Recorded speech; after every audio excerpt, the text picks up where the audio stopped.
কারণ আমাদের total 8টা team কাজ করছে মেট্রো এলাকায়। আমরা একটা টিমের এখানে একাংশ শুদ্ধ আমাদের উদ্ধার করা হয়েছে, সেটা নিয়ে আমরা এই ব্রিফ করাটা সমীচীন হবে না বলে আমার কাছে মনে হচ্ছে। কারণ আপনারা জানেন পাশে আমরা রেনেসা হোটেলে, সেখানে আমরা উদ্ধার করেছি, আরও হোটেলে উদ্ধার করা হয়েছে। আপাতত ওয়েস্টিনে যেটা হয়েছে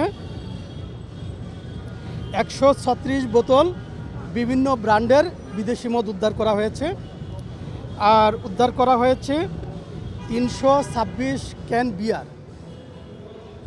এই যে এটা উদ্ধার করা হয়েছে আমাদের সরকারের ঊর্ধ্বতন কর্তৃপক্ষের নির্দেশে সকল প্রকার অ্যালকোহল ডিস্ট্রিবিউশন নিষিদ্ধ ছিল, বারগুলা বন্ধ রাখার নির্দেশনা ছিল। তো এখানে যেটা হয়েছে এই হোটেলগুলোতে বারগুলা বন্ধ আছে, কিন্তু কিছু অ্যারেঞ্জার তাদের কাছ থেকে তাদের যে হলরুম আছে হলরুম ভাড়া নিয়ে তারা বিভিন্ন ধরনের নববর্ষ উদযাপন উপলক্ষে বিভিন্ন ধরনের পার্টির আয়োজন করেছে, এবং তারা অবৈধভাবে এই মদগুলা সংগ্রহ করে এখানে তারা যারা কাস্টমার ছিল বা যারা এখানে দর্শক হিসেবে আসছে তাদের কাছে এগুলা সরবরাহ করছিল বা পরিবেশন করছিল। এই এই জন্যই তারা এগুলা এখানে কালেকশন করেছে বা এই সংগ্রহ করেছে। তো সংগ্রহ করার প্রক্রিয়াটা সম্পূর্ণ ইলিগাল এবং তারা যে এখানে মদ পরিবেশন করবে, মদ পরিবেশনের জন্য সুনির্দিষ্ট পারমিশন লাগে। তো টোটাল যে কার্যক্রমটা আছে অ্যালকোহল রিলেটেড টোটাল কার্যক্রমটাই ইলিগাল ছিল, যার দরুন এই সংক্রান্ত যে যত ধরনের বিদেশি মদ এবং বিয়ার ছিল সেগুলো আমরা জব্দ করেছি এবং আমাদের ব্যাপক ধরনের আপনারা দেখেছেন একটা সমাবেশ ছিল, অনেক বড় ধরনের উপস্থিতি ছিল। এর মাঝে যারা অ্যারেঞ্জার তারা পালিয়ে গেছে, আমরা এই মুহূর্তে কাউকে ধরতে পারি নাই। আমরা এই বিষয়গুলো তদন্ত করে যারা যারা এটার সাথে ইনভলভ তাদেরকে আইনের আওতায় নিয়ে আসব।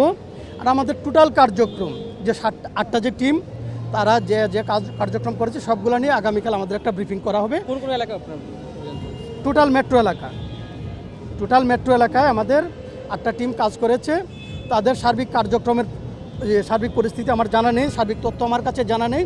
আগামীকাল এটা নিয়ে একটা আনুষ্ঠানিক ব্রিফিং করা হবে। বিষয়টা হলো যে হোটেল কর্তৃপক্ষের বক্তব্যটা কি, যে তারা এরকম একটা অবৈধ বিষয়গুলোকে তারা প্রশ্রয় দিচ্ছে, সেক্ষেত্রে হোটেল কর্তৃপক্ষের নিশ্চয়ই কোনো বক্তব্য আপনারা শুনেছেন?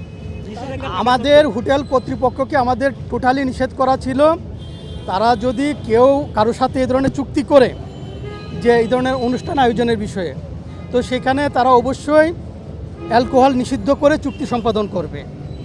তারা যে চুক্তি করেছে সেখানে অ্যালকোহল ব্যবহার নিষিদ্ধ ছিল, কিন্তু যারা অ্যারেঞ্জ করেছে তারা অতিরিক্ত মুনাফার আশায় আইনকে অমান্য করে তারা অ্যালকোহলের সংগ্রহ করেছে এবং তারা সরবরাহের জন্য উদ্যোগ নিয়েছে। 5 তারকা হোটেলে তো একটা যথাযথ নিরাপত্তা ব্যবস্থা রয়েছে, নিখুঁত নিরাপত্তা ব্যবস্থা থাকার কথা।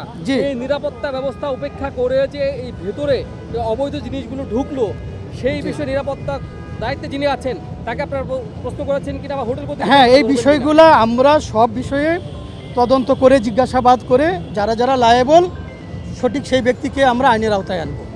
ভাই, আমাদের প্রশ্নটা হলো যে পুরো বিষয়টা তো অবৈধ, পুরো বিষয়টা যেহেতু অবৈধ, সবাই আইনের আওতায় আসবে। এর কি দিয়েছে সেটা জিজ্ঞেস করুন।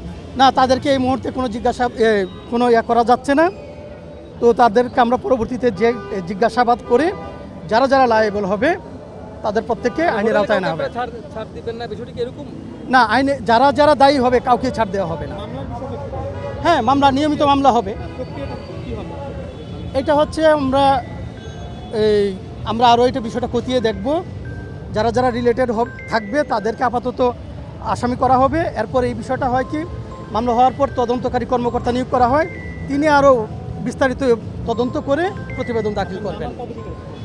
আমার নাম শামীম আহমেদ, আমি উপপরিচালক, ঢাকা মেট্রো নর্থটা আমি দেখি। এগুলো কয়তলা পেয়েছেন? মাদকগুলো কয়তলা পেয়েছেন? আমরা এখানে একটা বলরুম আছে, লিফটের 1-এ এটাতে পেয়েছি এবং লিফটের 23-এ পেয়েছি। এর বাইরে আমি আর কিছু বলতে পারছি না। ধন্যবাদ।